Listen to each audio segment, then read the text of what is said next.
તો નમસ્કાર ગુજરાત, સ્વાગત છે ફરી એકવાર આપનું આજના તાજા નવા હવામાન સમાચારમાં। ગુજરાતમાં 31 તારીખ વહેલી સવારે 7 વાગ્યાથી આભ ફાટી વળ્યું છે।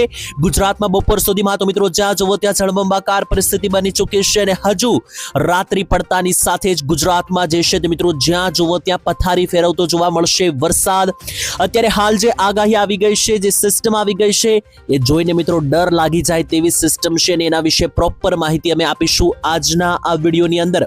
મિત્રો આ જે સિસ્ટમ બની ગઈ છે તેને વિશે જણાવી દઈએ તો મિત્રો એક પ્રકારે જો તમે આ સિસ્ટમ જોવો તો મિત્રો એવું લાગે કે આ સિસ્ટમ નક્કી ગુજરાત રાજ્યને ધમરોળી વળવાની છે, જેમાં 10-10, 12-12 અને સુરત અને દક્ષિણ ગુજરાતના કેટલાક સેન્ટરોમાં તો 15-15 ઇંચના વરસાદો સુધીનું એલર્ટ આવી ચૂક્યું છે। ત્યારે મધ્ય ગુજરાતને ધમરોળી ચૂકી છે આ સિસ્ટમ। વહેલી સવારે 31 તારીખથી બપોર સુધીમાં દક્ષિણ ગુજરાત, સૌરાષ્ટ્ર, ઉત્તર ગુજરાત અને કચ્છનો હવે વારો છે। ત્યારે આગામી કલાકો ખતરાથી ખાલી રહેવાની નથી। કામ વગર ઘરની બહાર ના નીકળવાની સૂચના આપી દેવામાં આવી છે હવામાન ખાતા તરફથી, તંત્ર તરફથી। ત્યારે બધી જ માહિતી લઈને આવેલા છે અમે તમારા માટે ખાસ 31 તારીખે અને શુક્રવારે વહેલી સવારથી બપોર સુધી ગુજરાતમાં જે ધોધમાર વરસાદો પડ્યા છે તેના લાઈવ ફોટા અને વિડીયો મારી પાસે આવી ચૂક્યા છે। એ બધા વિડીયો હું તમને લાઈવ દેખાડીશ કે કઈ કઈ જગ્યાએ પડ્યો છે, ક્યાં કેટલો વરસાદ। અને હજુ તો અસલી સિસ્ટમનું તાંડવ શરૂ પણ નથી થયું, કારણ કે અસલી ખેલ જે ચાલવાનો છે શુક્રવાર 31 તારીખ સાંજના 8 વાગે જે ખેલ શરૂ થવાનો છે એના વિશે તમને અત્યારથી ખબર હોવી જોઈએ। નહીતર આગામી કલાકોમાં જે છે તે મિત્રો તમે જો પૂરી તૈયારી નહીં રાખો તો લાખો રૂપિયાનું નુકસાન જઈ શકે, કારણ કે સિસ્ટમ હવે ફેલાઈ ચૂકી છે। જેનો ડર હતો એ જ થયું છે। ત્યારે ચાલો જોઈએ એક પછી એક કે ગુજરાતમાં હાલ આ સિસ્ટમ છે તેને કારણે શું શું જોવા મળી રહ્યું છે, કયા કયા ફોટા આપણી પાસે આવ્યા છે। મિત્રો તમને જણાવી દઉં, હું એક ગામના નામ સાથેની માહિતી તમને આપવાનો છું, એટલા માટે વિડીયોમાં છેલ્લે સુધી જોડાયેલા રહેજો, જેથી કરીને તમને તમારા ગામ વિશે પણ અપડેટ મળી જાય। એની પહેલા બીજી મિત્રો કામની અપડેટ છે એ પહેલા જોઈએ, પછી હું તમને એક ગામના નામ સાથે વરસાદની માહિતી છેલ્લે આપીશ। પરંતુ એની પહેલા આ ફોટો જુઓ। સુરતમાં ભારે વરસાદની આગાહી વચ્ચે મુખ્યમંત્રી ભૂપેન્દ્ર પટેલ એક્શન મોડમાં જોવા મળ્યા। એસસીસીઓ સાથે સીધા સંપર્કમાં રહીને અધિકારીઓને આપવામાં આવી છે મહત્વપૂર્ણ સૂચના। એટલે હવે મુખ્યમંત્રી ભૂપેન્દ્ર પટેલ પણ એક્શનમાં આવી ગયા છે। તંત્રને એલર્ટ આપી દેવામાં આવ્યું છે, જેથી કરીને કોઈ પણ મોટી દુર્ઘટનાઓ ના બને તેની વચ્ચે લાઈવ સિસ્ટમનું લોકેશન જોઈ લ્યો।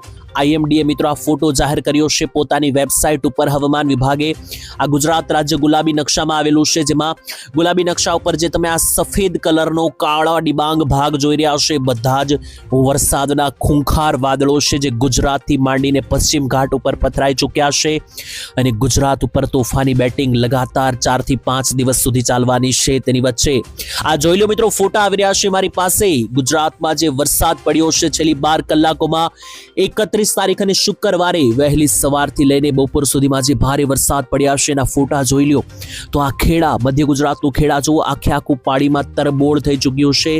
જળબંબાકાર પરિસ્થિતિઓ જોવા મળી રહી છે ખેડાની અંદર। જોઈ લો મિત્રો આ વિસ્તારો આવેલા છે। ત્યારે એની સાથે મિત્રો આ ફોટો જુઓ, મધ્ય ગુજરાતનું નડિયાદ, આખો મિત્રો દે દનાદન વરસાદ તૂટી પડ્યો છે। ત્યારે મધ્ય ગુજરાત આખું પાણીમાં ગરકાવ। આણંદનો ફોટો જોઈ લો મિત્રો, આણંદમાં પણ વહેલી સવારનો વરસાદ તૂટી પડ્યો છે। બપોરના 12 વાગ્યા સુધી આખું આણંદ જ્યાં જુઓ ત્યાં જળમગ્ન જોવા મળી રહ્યું છે। અને આ જોઈ લો મિત્રો નડિયાદનો ફોટો છે મારી પાસે, ભૂક્કા કાઢ્યા છે વરસાદે।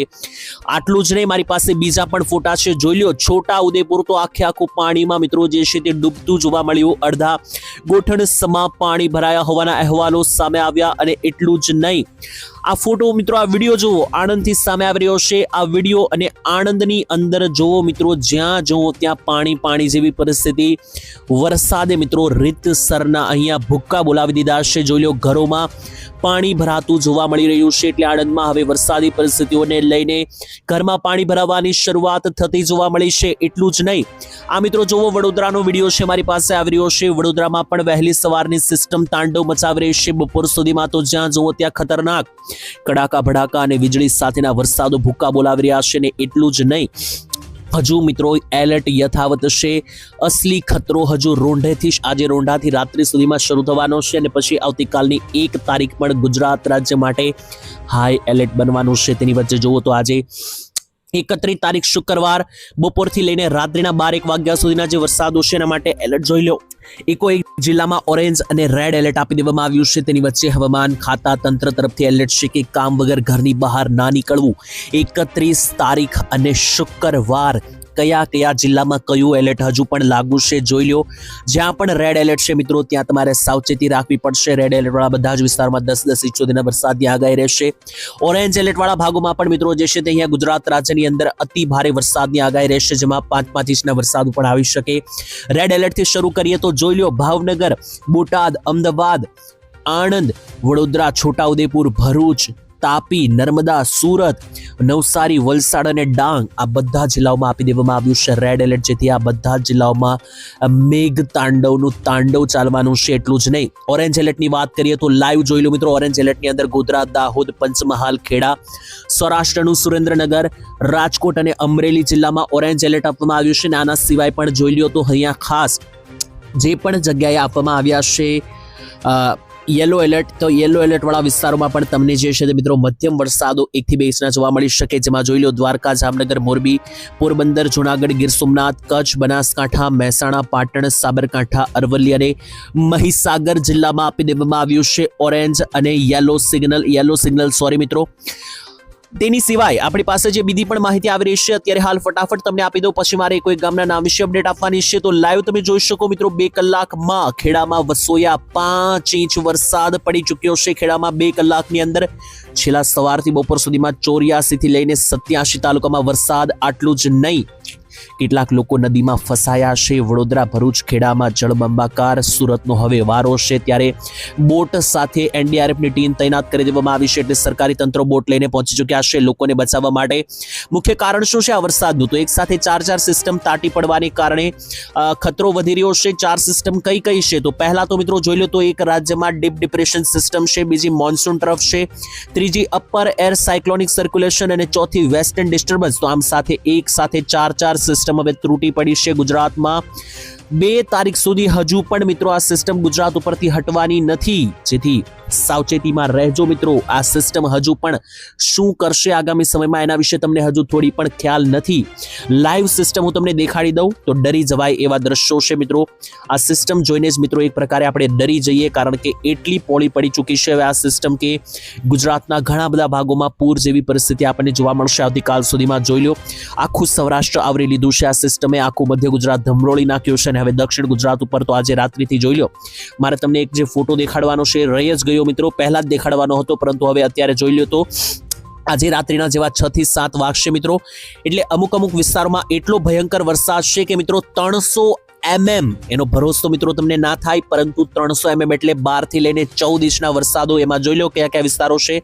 તો સુરતના મિત્રો પિંજાપોત, ઓલપાડ, કામરેજ, સેવણી લાગુના વિસ્તારો અને કીમ લાગુના જે વિસ્તારો છે અહીંયા 13 થી 14 ઇંચના વરસાદો વરાછા સહિતના વિસ્તારોમાં સુરતને આવરી લેવાના છે. અને માત્ર સુરત જ નહીં, એની સાથે સાથે છે ડેડિયાપાડા લઈને મિત્રો નર્મદા, તાપીનો જે ભાગ છે, છોટાઉદેપુરનો જે ખાંચો છે, તો ટૂંકમાં દક્ષિણ ગુજરાતના બધા જિલ્લાઓમાં 10 ઇંચ પ્લસ વરસાદ, જેમાં ભરૂચ, નર્મદા, તાપી, સુરત, વ્યારા, બારડોલી, વલસાડ, આહવા, ડાંગથી લઈને નવસારી આખો ખાંચો જે છે તે ભયંકર વરસાદમાં જળમગન થતો જોવા મળી રહ્યો છે. અને આટલું જ નથી મિત્રો, અહીંયા જોઈ લો તો આની સિવાયના પણ જે વિસ્તારો મારી પાસે વધી રહ્યા છે, આની સિવાય પણ મધ્ય ગુજરાતમાં જોઈ લો તો હજુ પણ મેઘતાંડવ યથાવત રહેવાનું છે, જેમાં અમદાવાદથી માંડીને ગાંધીનગરના વિસ્તારો હોય કે પછી વિરમગામ હોય, નડિયાદ હોય કે આણંદ હોય, પછી મિત્રો અહીંયા જુઓ તો ડાકોર, ગોધરા, મહુધા, ચાહલોદ, લુણાવાડા, કપડવંશી લઈને ખેડા, પંચમહાલ, અરવલ્લીનો જે આખો ખાંચો છે મધ્ય ગુજરાતનો, દે દનાદન વરસાદ હુક્કા બોલાવાનો છે. ત્યારે મિત્રો આજે દે દનાદન સિસ્ટમ શરૂ થઈ છે, એટલે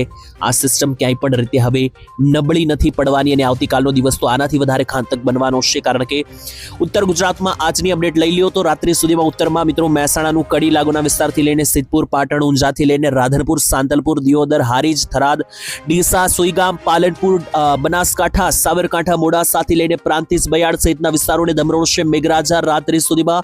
કચ્છમાં પણ આજે રાપર, ગાંધીધામ, ભચાઉ, માંડવી સુધી સિસ્ટમ પહોંચી જશે. અને આટલું જ નહીં, સૌરાષ્ટ્રમાં પણ આજે ભારે ખતરો જોવા મળી રહ્યો છે. આજે સૌરાષ્ટ્રની અંદર ભાવનગર, બોટાદ અને સુરેન્દ્રનગરમાં દે દનાદન સિસ્ટમો ત્રાટકવાની છે. એના સિવાય પણ મિત્રો જુઓ તો મોરબી, રાજકોટ અને અમરેલીમાં મધ્યમ લેવલના વરસાદો આજે પડશે, પરંતુ મેઇન ખતરો જે છે તે આવતીકાલનો છે મિત્રો. 1 તારીખની અંદર અતિ ભારે સૌરાષ્ટ્રમાં આભ ફાટવાનું છે. કયા વિસ્તારોમાં તો એ પણ જોઈ લો મિત્રો. આવતીકાલે જે 1 તારીખ રહેવાની છે મિત્રો, શનિવાર અને રવિવાર ઘરમાં તાળું મારીને બેસી જજો, બહાર જવાનું નામ ના લેતા, કારણ કે આવતીકાલે એટલે કે 1 તારીખની અંદર દક્ષિણ ગુજરાત તો આખું સેમ સિસ્ટમમાં આવી રહ્યું છે. એટલે આવતીકાલે મિત્રો 10 ઇંચ ઉપરના વરસાદોની અંદર કયા જિલ્લા આવશે તો સુરત, નવસારી, વલસાડ, ભરૂચ, અંકલેશ્વર, વડોદરા, નર્મદા, તાપી, વડોદરાથી માંડીને હવે સૌરાષ્ટ્રમાં આવીએ તો રાજકોટમાં મોટો આંકડો આવશે આવતીકાલે. એની સાથે બોટાદ, સુરેન્દ્રનગર, અમરેલી, ભાવનગર, મોરબી, જામનગર, કચ્છ આ બધા વિસ્તારો એવા છે કે જ્યાં મિત્રો આવતીકાલ સુધીમાં આ સિસ્ટમ વધારે પહોળી પડી જવાની છે અને આના વિશે રેગ્યુલર અપડેટ હું આ ચેનલ ઉપર આપતો રહીશ. અમારી પાસે જેવી જ કોઈ નવી માહિતી આવશે એટલે તરત હું તમને આપી દઈશ. એના માટે ચેનલ સાથે સબસ્ક્રાઇબ કરીને જોડાયેલા રહેજો. તમારા ગામમાં હાલ અત્યારે કેવી પરિસ્થિતિ છે, કેવું વાતાવરણ છે, કોમેન્ટમાં લખજો. આવતીકાલે મિત્રો ફરી મળીશું એક નવા હવામાન સમાચારમાં. ત્યાં સુધી આજ માટે આટલું જ અને છેલ્લે એટલું કહેવા માંગીશ કે આ વરસાદ છે, આગાહી છે, તે બધી ડેટાઓ અને આંકડાઓને આધારે હોય છે. એટલે આની કોઈ પણ પ્રકારે જવાબદારી કે રિસ્પોન્સિબિલિટી અમે લેતા નથી. ખાસ અમારું કામ છે તમને અપડેટ આપવાનું અને આ માનવી કે ના માનવી તમારા ઉપર ટોટલી ડિપેન્ડન્ટ છે. તો આજ માટે આટલું જ. ધન્યવાદ. જય માતાજી, જય દ્વારકાધીશ.